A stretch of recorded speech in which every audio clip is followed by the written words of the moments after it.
إن الله وملائكته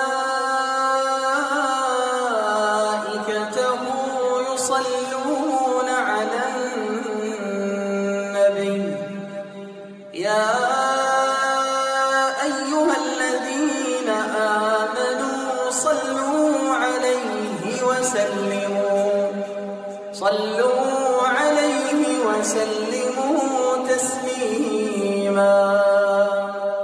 Sebuah hadis yang berbunyi An Abi Hurairah radhiyallahu anhu anin nabiyyi sallallahu alaihi wasallam annahu qala la yuldahul mu'minu min juhrin wahidin marratain rawahu al-Bukhari wa Muslim.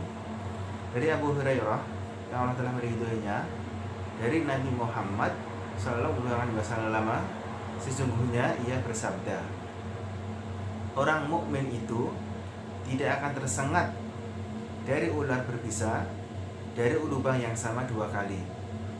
Hadis riwayat Imam Al-Bukhari dan Imam Muslim. Ikhwati fillah, secara singkat 5 faedah kita petik dari hadis yang mulia ini. Yang pertama, yaitu pentingnya mengambil pelajaran dari pengalaman. Sebagaimana kata pepatah, guru yang terbaik adalah pengalaman.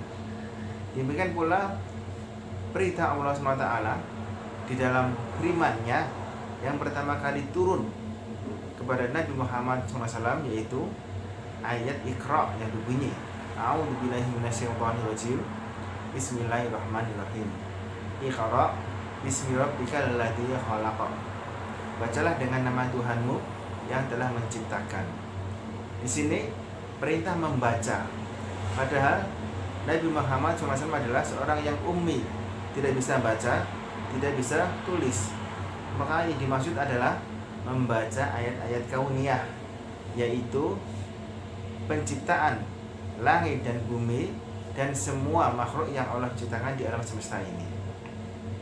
Demikian pula perintah membaca ayat-ayat syariah, yaitu wahyu yang Allah turunkan kepada Nabi Muhammad SAW berupa Al-Quran dan Sunnah.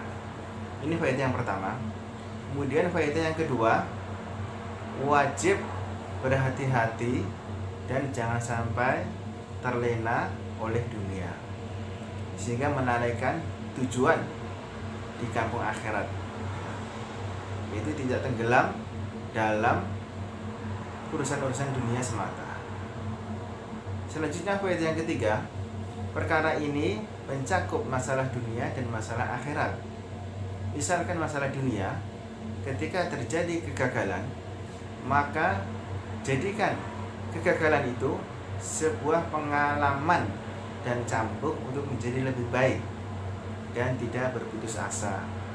Karena Allah SWT berfirman dalam surat Yusuf ayat yang ke-87 yang berbunyi wala tayasu mir rauhillah, dan janganlah kalian itu berputus asa dari rahmat Allah.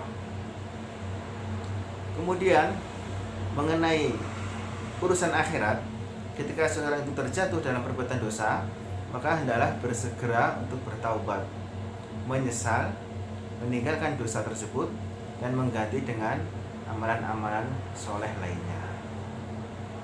Ikhwati fillah, selanjutnya faedah yang keempat, makna lain dari hadis ini dibawakan oleh salah seorang ulama, yaitu seorang mukmin ketika dihukum di dunia ini, maka di akhirat tidak lagi disiksa, dan hukuman di akhirat itu jauh lebih berat daripada di dunia ini.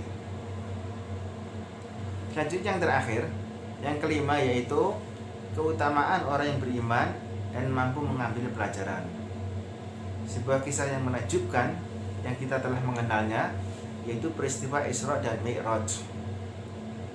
2 jawaban yang mengagumkan dari sahabat mulia Abu Bakar As-Siddiq, yang dengannya itu dia memperoleh gelar As-Siddiq, yaitu ketika orang-orang kafir itu bertanya kepadanya, bagaimana pendapatmu kalau sahabatmu itu telah pergi ke Baitul Maqdis, sekarang ke Palestina, dan sekarang telah ada di sini.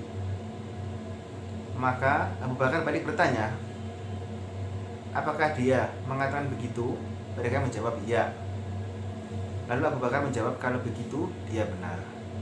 Lalu orang-orang kafir bertanya lagi, jika sahabatmu itu telah pergi ke Baitul Maqdis, lalu naik ke langit yang ketujuh, dan sekarang telah berada di sini sebelum terbit fajar, apakah kamu juga membenarkannya?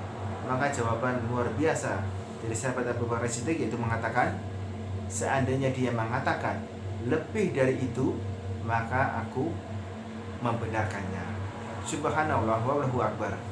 Ini mengapa ikhwatifillah?